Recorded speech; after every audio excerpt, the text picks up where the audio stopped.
प्यारे बच्चों, आज हम लोग पढ़ेंगे नमक कहानी जो कि रज़िया सज्जाद ज़हीर जी ने लिखा है। रज़िया सज्जाद ज़हीर जी का जो जन्म है वो 15 फरवरी सन 1917 को अजमेर में हुआ, ठीक है, जो कि राजस्थान में है। प्रमुख रचनाएं देखिए लिखी हैं, जर्द गुलाब उर्दू कहानी संग्रह, सम्मान इनको सोवियत भूमि नेहरू पुरस्कार उर्दू अकादमी, ठीक, और उत्तर प्रदेश अखिल भारतीय लेखिका संघ अवार्ड के द्वारा, ठीक। अब इसके बाद देखिए इनकी जो रचना की जो मूल बिंदु हैं वो क्या है कि हमारे दृढ़ संकल्प ही हमारी ताकत है और हमारा लिखना ही हमें ज़िंदा रखता है। कहने का मतलब यहाँ पर ये है कि अगर हम कितनी भी जीवन में कठिन परिस्थितियों में आ जाएं, अगर हमारे अंदर दृढ़ संकल्प है तो हम निश्चित रूप से उन परिस्थितियों पर विजय प्राप्त कर लेंगे।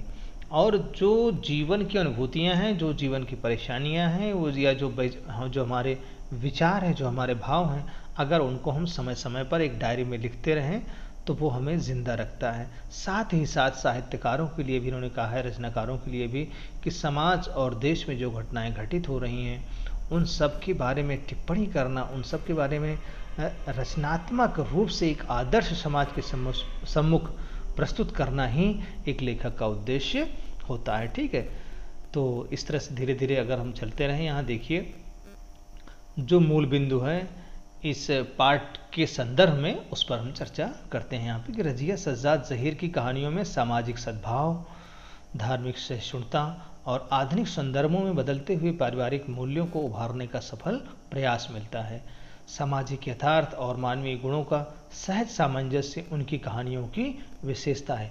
कहने का तात्पर्य है कि इनकी कहानियों में वही घटनाएं शामिल की गई हैं, वही बातें शामिल की गई हैं जिसमें मानव में प्रेम समाहित हो, आपस में लोग प्रेम से रह सकें, जाति और धर्म के बंधन से मुक्त रहें और सब एक दूसरे से प्रेम पूर्वक व्यवहार करें।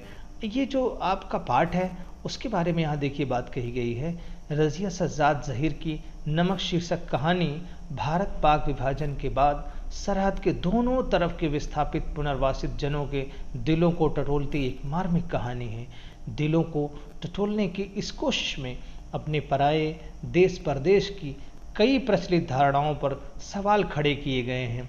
विस्थापित होकर आई सिख बीबी आज भी लाहौर को ही अपना वतन मानती है, ठीक है, और सौगात के तौर पर वहाँ का नमक लाए जाने की फरमाइश करती है। आप कहानी में देखेंगे कि जो व्यक्ति जिस जगह पे जन्म लेता है वहाँ उसका गहरा जुड़ाव हो जाता है, वो आत्मीय रूप से वहाँ पे जुड़ जाता है और वहाँ की जो चीज़ें हैं, वहाँ की जो भूमि है, वहाँ का जो स्वाद है वो उसके हृदय में, मस्तिष्क में, शरीर के रोम रोम में रच बस जाता है, ठीक है। और यही बात यहाँ पे स्पष्ट की गई है कि किस तरह से देखिए कहानी आगे धीरे धीरे बढ़ती रहती है और ये जो सिख बीबी हैं वो आज भी लाहौर को ही अपना वतन मानती हैं, यानी विभाजन के बाद वो यहाँ आ गई हैं हिंदुस्तान में, लेकिन वो अभी भी उसको अपना वतन मानती हैं। कस्टम अधिकारी नमक ले जाने की इजाज़त देते हुए जिसे ले जाना गैर कानूनी है, दिल्ली को अपना वतन बताता है। इसी तरह भारतीय कस्टम अधिकारी सुनील दास गुप्त का कहना है मेरा वतन ढाका है, यानी सुनील दास गुप्त जी हैं, वो बंगाल के रहने वाले थे, लेकिन वही विभाजन के समय प्रताड़ित होकर के, परेशान होकर के हिंदुस्तान आ गए, लेकिन जहाँ वो जन्म हुआ उनका, जहाँ वो बचपन उनका व्यतीत हुआ है, जहाँ की यादें उनकी जुड़ी हुई हैं, वो भी यही कहते हैं कि मेरा वतन ढाका है। राष्ट्र राज्यों की नई सीमा रेखाएं खींची जा चुकी हैं और मजहबी आधार पर लोग इन रेखाओं के इधर उधर अपनी जगहें मुकर्रर कर चुके हैं। इसके बावजूद ज़मीन पर खींची गई रेखाएं उनके अंतर्मन तक नहीं पहुंच पाई हैं। राजनीतिक यथार्थ के स्तर पर उनके वतन की पहचान बदल चुकी है, किंतु ये उनका हार्दिक यथार्थ नहीं बन पाया है। यहाँ कवित्री कह रही हैं कि राजनीतिक परिस्थितियों के कारण एक लाइन खींच दी गई है और 2 देश बना दिए गए हैं, 3 देश बना दिए गए हैं, लेकिन जमीन पर लकीर खींच देने से लोगों के दिलों को बांटा नहीं जा सकता है। आज भी उनकी यादें, आज भी उनकी स्मृतियाँ जुड़ी हुई हैं उनकी अपनी जन्मभूमि से, आज भी एक दूसरे से रिश्तेदारी है। और यहाँ तक कि जो सामान्य जनमानस है उसकी वही एक सोच भी है कि हम सब लोग आपस में प्रेम से रहें। एक अनचाही अप्रीतिकर बाहरी बाध्यता ने उन्हें अपने अपने जन्म स्थानों से विस्थापित तो कर दिया है, पर वह उनके दिलों पर कब्जा नहीं कर पाई है। आज भी उनका दिल उनके देश के लिए धड़कता है। नमक जैसी छोटी सी चीज का सफर पहचान के इस हार्दिक पहलू को परत दर परत उघाड़ देता है। यह हार्दिक पहलू जब तक सरहद के आर पार जीवित है तब तक यह उम्मीद की जा सकती है कि राजनीतिक सरहदें एक दिन बेमानी हो जाएंगी। हार्दिक पहलू का मतलब हृदय की उसने वाली जो प्रेम युक्त भावनाएं हैं, हृदय की जो भाव हैं उसकी बात कर रहा है हार्दिक पहलू। राजनीतिक सरहदें एक दिन बेमानी हो जाएंगी। लाहौर के कस्टम अधिकारी का यह कथन बहुत सारगर्भित है। उनको यह नमक देते वक्त मेरी तरफ से कहिएगा कि लाहौर अभी तक उनका वतन है और दिल्ली मेरा, तो बाकी सब रफ्ता रफ्ता ठीक हो जाएगा।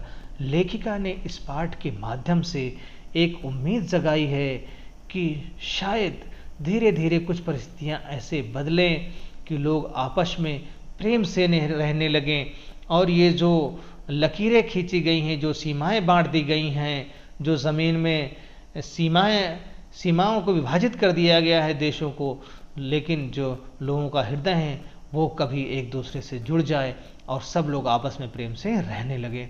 इसे पढ़ते हुए एक सवाल हमारे मन में ज़रूर उठ सकता है कि क्या धर्म मजहब के आधार पर नई सरहदों के आर पार बिना उनसे पूछे हुए फेंक दिए गए लोगों की वह पीढ़ी जिनके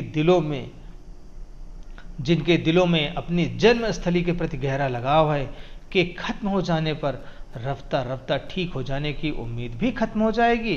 क्या नई पीढ़ी के आने पर भी यह उम्मीद बनी रहेगी? यानी क्या हम हमेशा अलग ही रहेंगे? क्या हम लोग जुड़ेंगे नहीं? ये प्रश्न उठाया गया है इस पाठ में, और इस पाठ को आप समझिए तो इसमें आपको ये देखने को मिलेगा कि पूरे विश्व में या इस दुनिया में, इस धरती में जो सबसे बड़ी बात है वो है एक दूसरे की भावनाओं का सम्मान करना, एक दूसरे को दिल से आदर देना, सम्मान देना, और कैसे जो मनुष्य है वो सिर्फ एक राजनैतिक सदस्य नहीं हो सकता है, सिर्फ एक नागरिक नहीं हो सकता है, वो किसी परिवार का सदस्य होता है, अपनी जन्मभूमि का एक बच्चा होता है। तो वहाँ भी उसकी जो मिट्टी होती है, जिस धूल में वो खेलता है, जिस पानी को वो पीता है, जिस नमक को वो खाता है, उससे उसका गहरा जुड़ाव हो जाता है।